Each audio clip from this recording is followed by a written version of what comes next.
علامہ شامی رحمۃ اللہ علیہ بہت بڑے فقیہ گزرے ہیں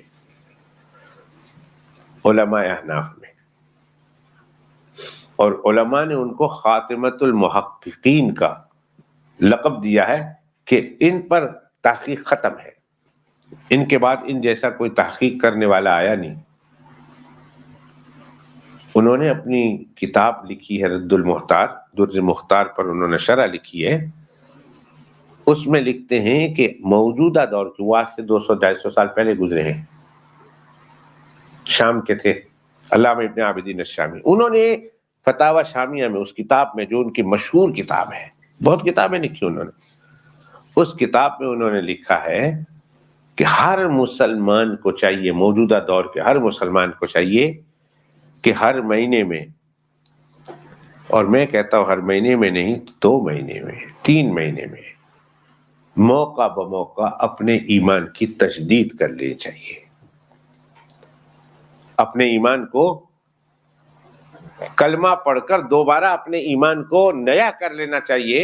اور اس سے بڑھ کر انہوں نے جو بات کہی کہ موجودہ دور میں اتنی زبان کھل گئی ہے، انسان اتنا بے باک اور اتنا بے فکر ہو گیا ہے، اور اس کے منہ سے ایسے ایسے جملے نکل آتے ہیں کہ انہوں نے کہا کہ ہر مسلمان کو چاہیے کہ ہر مہینے 2 مہینے چند مہینے کے بعد دوبارہ اپنا نکاح کر لینا چاہیے، نکاح کی تجدید کرنی چاہیے، نکاح کی تجدید، اس لیے کہ اس طرح کے جملے جو مسلمانوں کے منہ سے نکل جاتے ہیں، اعمال بھی ضائع ہوئے، ایمان بھی ضائع ہو گیا۔ جب اعمال ضائع ہو گئے تو الگ چیز ہے، ایمان ضائع ہو گیا اور پھر دوبارہ آپ نے اسی عورت کے ساتھ رہنا ہے تو پھر تجدید نکاح کرنا پڑے گا، تجدید نکاح کرنا پڑے گا۔ آپ نے ایک حدیث پاک سنی ہوگی کہ جناب رسول اللہ صلی اللہ علیہ وسلم نے ایک حدیث میں ارشاد فرمایا کہ قیامت کے قریب ایسا زمانہ آ جائے گا کہ لوگ اپنی بیویوں کے ساتھ زنا کریں گے، اپنی بیوی کے ساتھ، پر بیوی کے ساتھ تو زنا نہیں نہ ہوتا، جو ہوتا ہے نکاح کے بعد تو زنا نہیں ہوتا اپنی بیوی کے ساتھ، زنا تو غیروں کے ساتھ ہوتا ہے، جس کے ساتھ نکاح نہیں کیا ہو اس کے ساتھ ہوتا ہے تو اس کو کہتے ہیں زنا۔ اور اپنی بیوی کے ساتھ جو ہے وظیفہ زوجیت ادا کر رہا ہو آدمی، اس دیواجی زندگی کا وظیفہ ادا کر رہا ہو تو اس کو زنا نہیں کہتے۔ لیکن اللہ کے پیغمبر علیہ السلام نے فرمایا قیامت کے قریب لوگ اپنی بیویوں کے ساتھ زنا کریں گے۔ بیویوں کے ساتھ زنا کرنے کا کیا مطلب؟ علماء نے اس کے بڑے عجیب و غریب مطلب بیان کیے،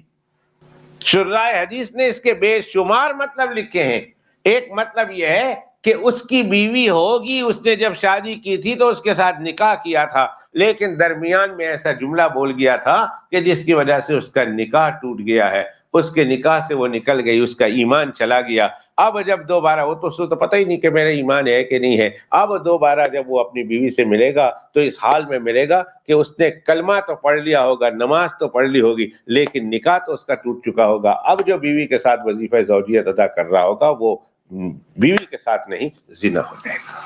علامہ ابن عابدین الشامی رحمۃ اللہ علیہ فرماتے ہیں چاہیے کہ گاہے بگاہے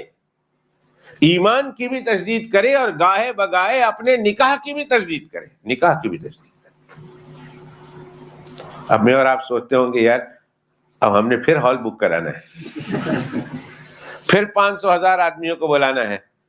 پھر دلہن کے لیے لباس خریدنا ہے، پھر یہ تو بہت برا لگے گا کہ ہمارے بچے ہی اچھا اچھا لباس پہن کر کہیں گے ہم بھی اپنے ابا امی کی شادی میں تھے، بہت برا لگے گا نا۔ تو کیسے نکاح کرنا ہے؟ کیسے ہم اپنی بیوی کے ساتھ نکاح کی تجدید کریں؟ بھئی مسئلہ معلوم کرنے والا ہے کہ نہیں؟